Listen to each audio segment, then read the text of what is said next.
So let's just take a moment to really explore Lemuria because I don't think we've actually ever done that before. So could you tell us what civilization looked like on Lemuria? At least when, at least during the ancient times? So are you asking for like what the housing looked like, what the interaction with one another looked like what they did for jobs, like what specifics, and we can help you out there. Yeah, absolutely. So if I was a being from Lemuria, what would life look like for me? Just daily life. So whatever you were doing would be really in connection with nature for a lot of the part. That like we're showing schools for the children, but the schools are based out of elder teaching of really it wasn't so much like teachers were like it was like the wisdom of the elders was taught to the children and the ways of the elders, and then they got older and they learned how to utilize their gifts. Like they realized everyone didn't have the same gift, and so they then kind of branched off to what was your gift, and they helped you mold and use that gift in nature, like in rhythm. And there were communities, it was very community based. We're showing a lot of the things that they did, like almost like there were communal kitchens, like there were villages, but the kitchens were in the middle and people worked together to create the meals and to create, like they ate together. They did a lot of things in a very communal way.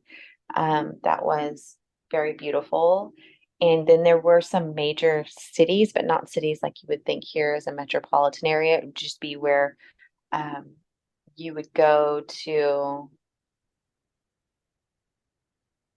not it would kind of be like what was represented in court in in the castles, kind of like you go there to experience a little bit of different socialization to get different tools, and then you would take that information back to your communities. I heard that there were also beings that lived under the water.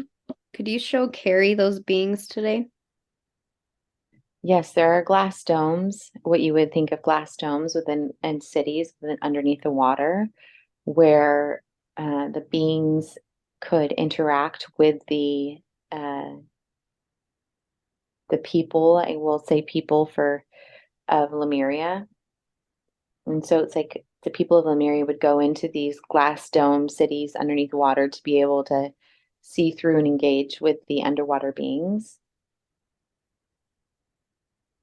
Did Lemuria and Atlantis exist at the same time? Parts of them, yes. So it looks like Atlantis was an original time, and then Lemuria started to like they overlapped in a way. And because of the what happened in Atlantis, that's what created the destruction within Lemuria. But it wasn't really destruction. It was Atlantis still exists. So they both, like you see the destruction, you see the negativity, but Atlantis still exists as well. So the separation, it was what you're going to about going through. It was the separation. Well, that makes so much sense if you look at it as an imprint that you still see the destruction, but it's an imprint that was left because Lemuria was here before Atlantis. They coexisted, but it's just different at how they existed. They coexisted, but they did evolve at the same time. So a lot of people have really deep wounds from Lemuria. How can they become aware if they're holding on to these things? Well, whenever you feel something in energy of whether it be pain or anger or any of those emotions, you cannot automatically say to be shown through the light what is in the darkness and allow it to come to the surface. And you can ask specific questions if this is Lemuria. This is a great way to create a baseline within your body of yes or no's if you don't have a fluid connection with your higher self or your guides in channeling, that you can in some way create a baseline of a yes or no in how you connect with them. And then once you've created that yes or no, then you can ask when you're feeling things, is this from, Lemuria? Is this from my connection with Lannis? And then, you'll get your yes or no response. And then you can ask, if it's no, then you can ask different questions and work with your intuition to be guided to what questions to ask.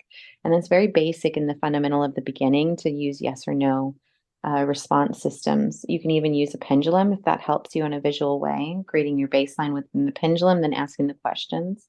But if you set the intention to have what is meant to be shown for you, connect with if it's from Lemuria.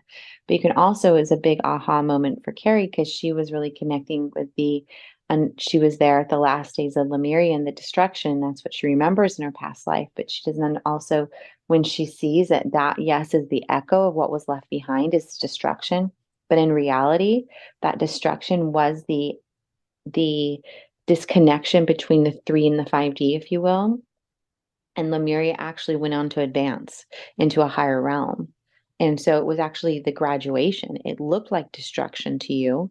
It looked like destruction to you in your past life and your memory of it. But in reality, it was the the destruction was all that couldn't go on to the higher realms was left behind. But the higher stuff and the beauty and the excitement and the love and the communal way of living and being and that all went on and graduated. And so now you can look at what you thought was a trauma in your past of Lemuria and realize, no, the trauma is just, like when a crab sheds its skin, when a snake sheds its skin, it's just the skin that's left behind, but the snake goes on thriving.